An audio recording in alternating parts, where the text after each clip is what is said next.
What is up, good people? We are trying out a brand new format, which I'm excited about because I feel like all this time it could have been this easy, and I tried to complicate things. So I am in my office, and this is my Zoom setup. I'm just recording in Zoom, and yeah, I'll just upload this directly to YouTube. So hopefully this helps with my workflow. And I also realized that at this halfway point of this like 52-week journey, I wanted to improve something. I think I was a little embarrassed. My quality was going down last week. I was like, okay, Chloe, it's time to actually consider how you can improve the user and watching experience. So I hope this is helpful. Feel free to let me know in the comments. Actually, don't.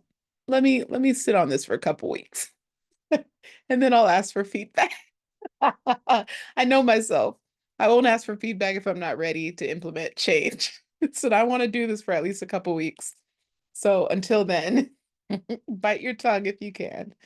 This week, I want to talk about a couple things. The first is a quote by Keith Ferrazzi, and he said, "You don't become an astronaut on accident."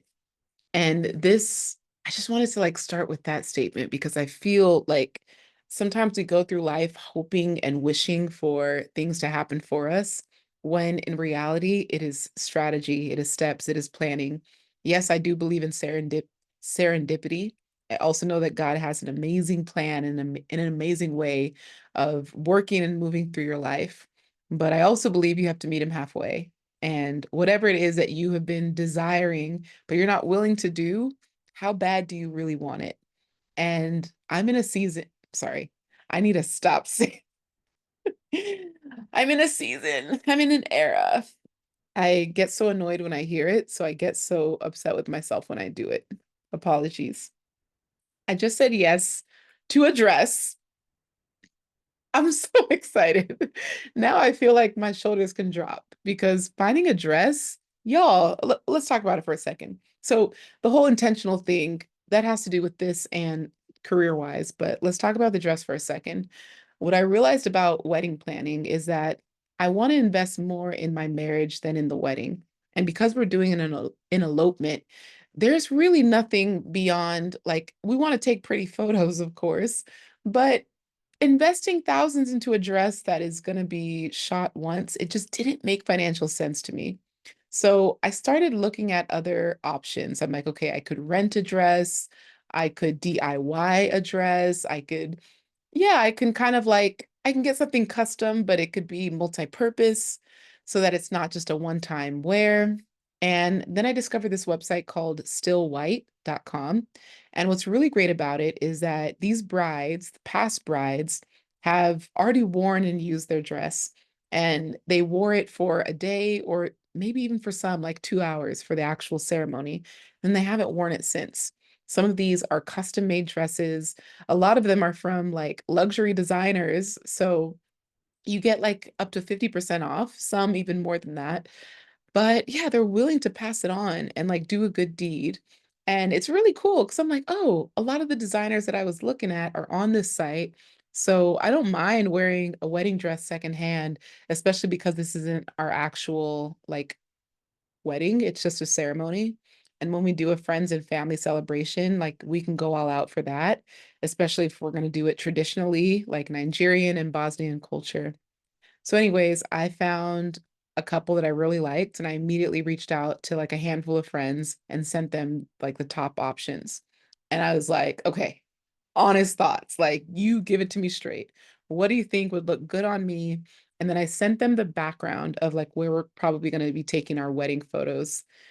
Like, yeah, the city and the place that it's at has a very distinct look, which I'm actually kind of excited about. So it made me shift the kind of dress that I was going to get. Had it not been for where we're probably going to do our photos, I probably would have gone for something different. But I think the kind of dress that I'm going to wear is going to catch people off guard because it's so different from what is normally worn, I think. So, anyways, we'll see. So, my top choice was everyone else's top choice, which is really exciting because it just confirmed that I was already going to get it and I just needed to make sure it was a good decision. So, it was nice to get that confirmation. And yeah, what I loved is that it wasn't a person that I was buying it from. It was like a secondhand retailer. So really trusted. They had a lot of great reviews, trusted their experience and how they yeah, just navigate with this type of interaction. And literally the shop owner was like, I'll get it sent tomorrow. And I was like, this is after months of looking at other shops that take up to like a year to produce. Like if you were getting a custom made dress, some will tell you like they need 9 to 12 months for their production cycle. I'm like, excuse me, I have 2 months. What? And I have like 2 weeks until I have to like, be on that side of the world. So it was really nice to know that like, wow, it really could come in like Amazon Prime speed. So that was really good. Also proud of myself that I did not order anything on Prime Day, even though I know that there were so many discounts. A lot of them were fake discounts. So I'm glad that I didn't get caught up in like, yeah, just the hype, because that's what it is right now. So yeah, so I'm excited. I said yes to a dress and yeah, I'll try it on this week. And here's the thing, there's no returns. So what's also cool is that this dress is like it could be multi-purpose. So if it doesn't work for the kind of look that I'm going for, then I'll just like keep it for another occasion. But I feel like it's good enough to buy for something down the line. It'll work for something. It even feels like, yeah, anyways. I said enough. I've said enough. The second dress or like a backup option that I have is a little bit more risque. And I'm like, I would have to work out to get in that dress. I'm like, I'm already working out, but right now I'm just like tired. And I have to just be real with myself. Like, we tried to go on this like health journey and then we went to Turkey and we ate a lot of food. We'll go on a health journey and then we travel to Cambodia and we're no longer vegan. Like that's what keeps happening. So we haven't found the thing that gets us fully committed and locked into a certain routine. So it's very easy to stray away from a fitness plan right now because the allure of travel and so many different cuisines is like, it's winning. It's winning. And when you're in a relationship, a loving relationship, everyone talks about the love weight that you gain from just being around each other constantly, but then also, um, yeah, sometimes you're just like laying around watching Netflix. So there's that. And I want to fix something. Stay with me here. Okay, yeah. So on Zoom, I'm in portrait mode. Let me show you what it looks like without portrait mode, actually. And maybe that's also something I can change for the future. So this is normal. This is portrait mode. Yeah, I'm gonna, again, super ghetto, but I'm gonna just do non-portrait mode for the rest of the video just to see, so I can compare for myself, which one I prefer for this. But I really am loving, this is so much easier than what I did before. It's already on my computer, directly uploaded. Amazing. Yeah, so saying yes to a dress and then probably saying yes to a backup in a couple days. Really excited about that. And I went ahead and like removed this like pressure of the dress has to be, look, feel, appear like X. Like I don't know, the wedding planning process, I understand how women turn into bridezillas because it is so stressful. And when you have people to please, like your friends, your family, they're all gathered here for this special occasion. It is rare that you get all these people in your life together on the same day to celebrate you. So I also understand like you want to blow people away, you want to impress them. And having come from a vow renewal and seeing how much, gosh, intentionality went behind that event, it is like it's a lot. You're like, oh, can I, and do I want to? And again, we will down the line have something for friends and family, but knowing that the marriage is our priority, the wedding can be extravagant later. So we also changed our honeymoon location, which we wanted to choose a place that was going to be like neither of us had been to, so somewhat of an adventure. And the climates of the original place and the current place are completely different, like landscape, climate, culture, everything is completely different. But I'm really excited about this place because it also feels like more of a honeymoon destination. And yeah, I'm just excited. Like there's no, it'll be my 100th country as well. So I feel like, yeah, I still can't believe that. That's crazy. 100. I don't think I've wrapped my head around that yet. Because I haven't, yeah, like I used to do like 20 countries a year. It's been a while since I've done that. So, and I've visited a lot of the same places multiple times. Yeah, I think what's my second most? Probably UK, Spain, Bali. I have the most visits. And then after that would be Serbia, Bosnia, Germany, hmm, France, Ireland, Puerto Rico. Oh, Puerto Rico's the US. Canada. Yeah, there's Portugal. There's a few places, Italy, I've been to a lot. Hmm.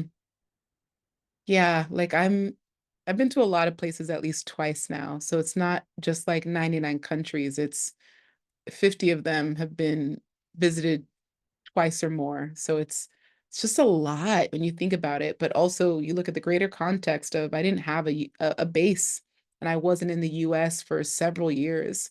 Like I think of my longest stretch of not going back home was 3.5 years, or coming back to the US 3.5 years. So that made it a lot easier for me to just jump around and be in the Netherlands and yeah, just interesting to think about the life I used to live and then also get excited about how I get to live it with someone else and what we're currently doing. Obviously, we have this next city in the US, but also what's happening is we're having to recast the vision. Sometimes you think you know what you want, but like circumstances kind of change it. Like the city is a go. Like we love the city. We're excited about the city. But now we're looking at the purpose of the place. Because if the floor plan isn't available and won't be available maybe for a while, because it is a really great floor plan and a really great building. So I get why it's sold out and booked. Like makes a lot of sense why it hasn't been on the market for a minute. We're wondering like, because ultimately what we would be in the US for, it's almost like a headquarter or studio space. We'd want it to be a place where we can come film new projects, have our podcast studio, um, yeah, kind of have it be our base for when we're in Caribbean islands during the winter. So yeah, like we don't need that much space, but our primary residence will be in the Balkans. And even in Bosnia now, we're looking at different Bosnian cities or Balkan cities. We toyed around with Croatia. We're looking at Montenegro. Bosnia, of course, is amazing. That's where we're at. We're looking at upgrading our place in Bosnia. So just a lot of decisions at the same time. But I said goodbye to Stefan yesterday. He went back to Bosnia. And yeah, we're like, done. Like we're done with this long distance thing. Like let's just get married so we can like live together full time and get the visas out the way and all that stuff.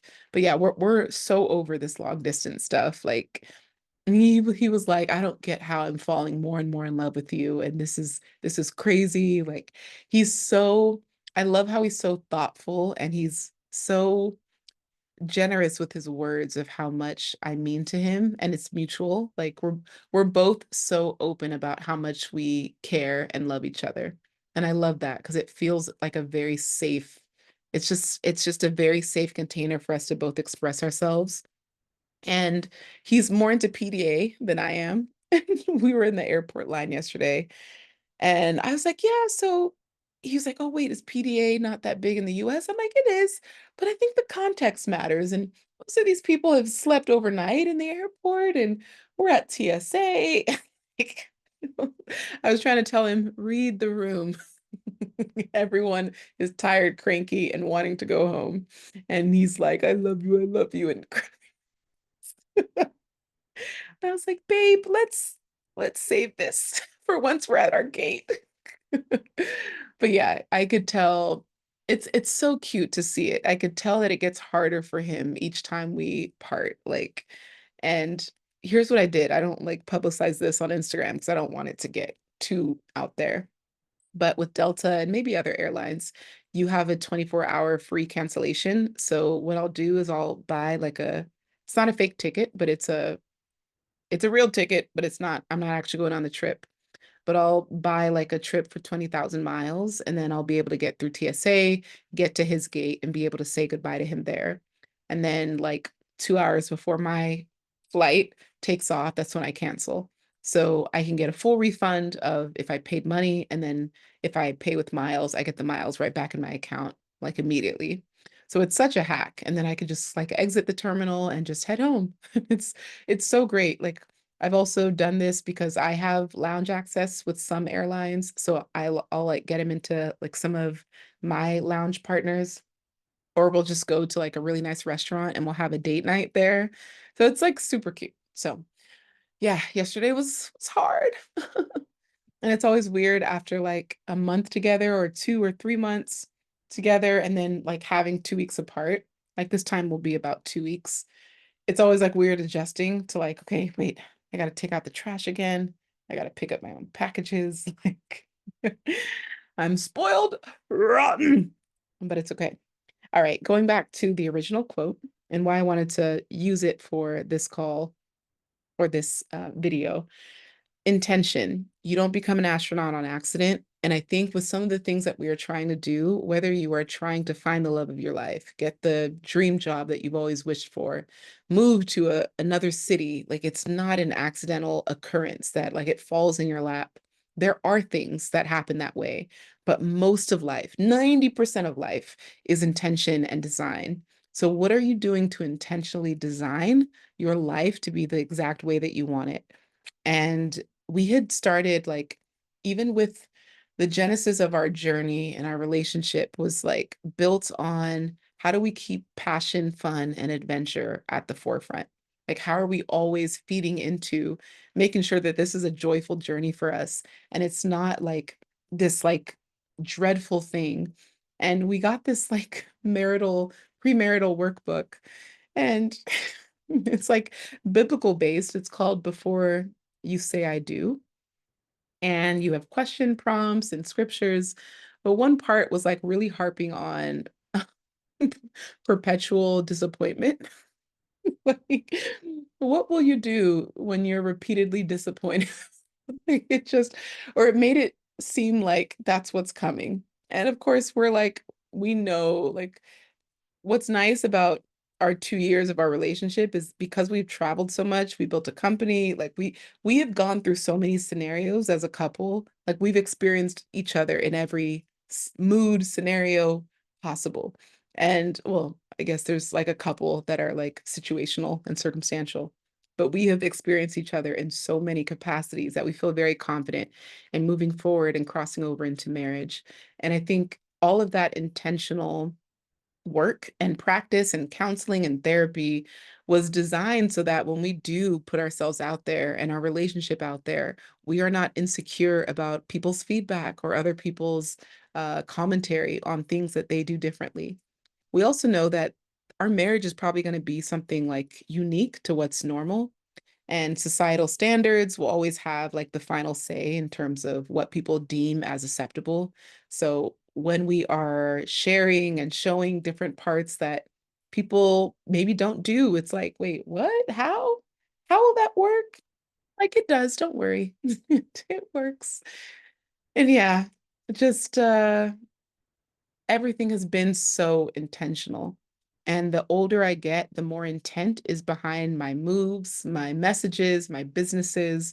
I want to just be known as a very purposeful and intentional person. And I feel really good about how I've been doing that so far. So that's that. I need to go grocery shopping. I have nothing in the fridge. I like we cleared we cleared it out, and we ended up doing takeout for the last couple days. But we also have been working like really hard on our sister company, which y'all will know about very soon. What's really cool as well is that we have like a beta version of our sister company that we've already like sold out before we announce it to the public, which is always really great when you can sell an idea before it's a website, before there's a website or a formal introduction of it. It just goes to show the trust that you've built and nurtured over the years. Like, I know that there are people that will see what I do and be like, oh, yeah, I could see where Glow's going to take this, just because I've made it my mission to just have a standard behind everything that I do. And no matter what, I don't create with the purpose of like, okay, well, it's not about what something cost. It's like, here is the transformation that I want them to experience, and here's what is adequate compensation for it at this point in my life. So I always 10x the value of my ideas, because I'm like, well, how do I blow their mind? Like, this is the idea, this is the concept. Now, how do I blow their mind with it? Like, always just trying to think of the extra mile. And then Stefan has such great tech structure, organizational skills. He's been able to bring a formal uh container to like all of my chaos. It's so cool. And it's humbling because I'm like, dang, what? Like, how did I do that before? Because the way you're doing it makes so much more sense. So that's been that.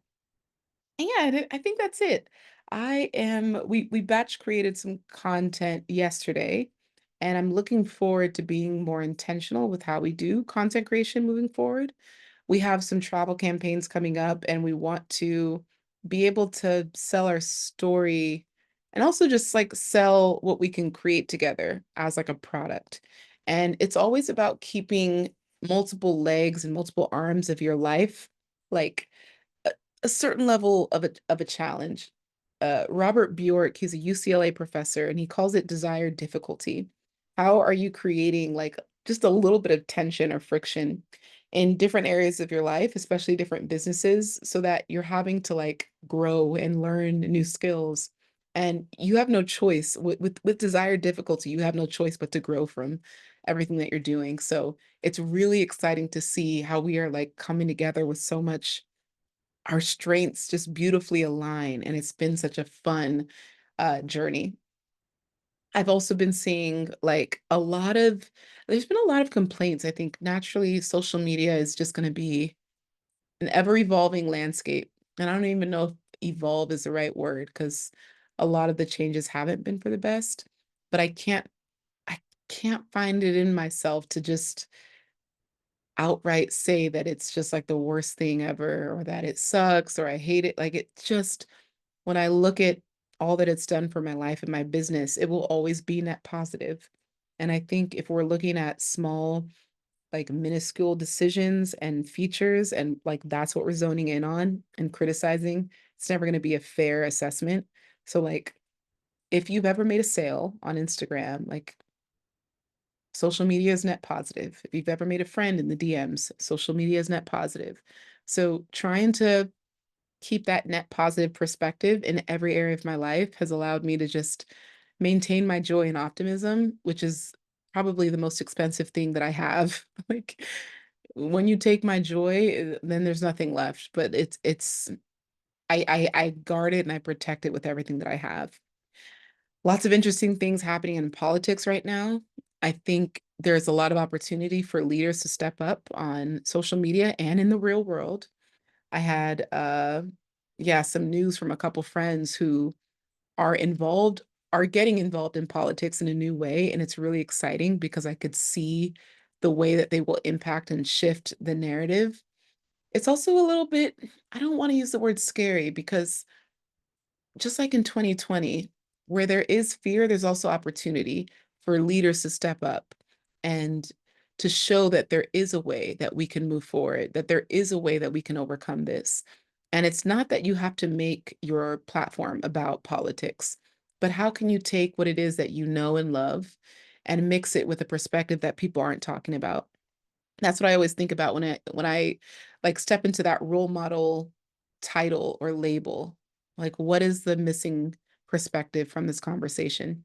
So I've been asking myself that question a little bit, knowing that, yeah, we've got a few months of who knows.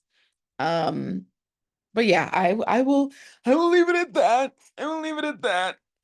I am excited for this week. I'm excited to get back to Structure, get back to a little bit of self-care. Do things for me. I love my nails. I found these on Pinterest, and the design is just clickety clickety clack. Yeah, the design is stunning. I don't usually get this length, but I'm so glad she forced me to do this length. Oh my, it looks so good against this sweater. Oh, these colors. I would never get these colors on my own. That's the beauty of Pinterest. And that's the beauty of putting yourself out there and like other people seeing you. Because when you see something that you would never create or do on your own and you adapt it for yourself, it turns out to be way better than you think. So I would never create this design on my own, but seeing someone else have it and do it made me feel like it was possible. Like that is content creation, that is influence at its best and purest. And okay, I have rambled for long enough. Let me pose a little bit for some screenshots because I don't know uh, how this upload is going to go and how I'm going to create the thumbnail. But I'm glad I'm on time with this video. Proud of myself and I knocked it out the way. Okay, dinner time. Love y'all. Peace. Thanks for being here. Well, until next week. Bye.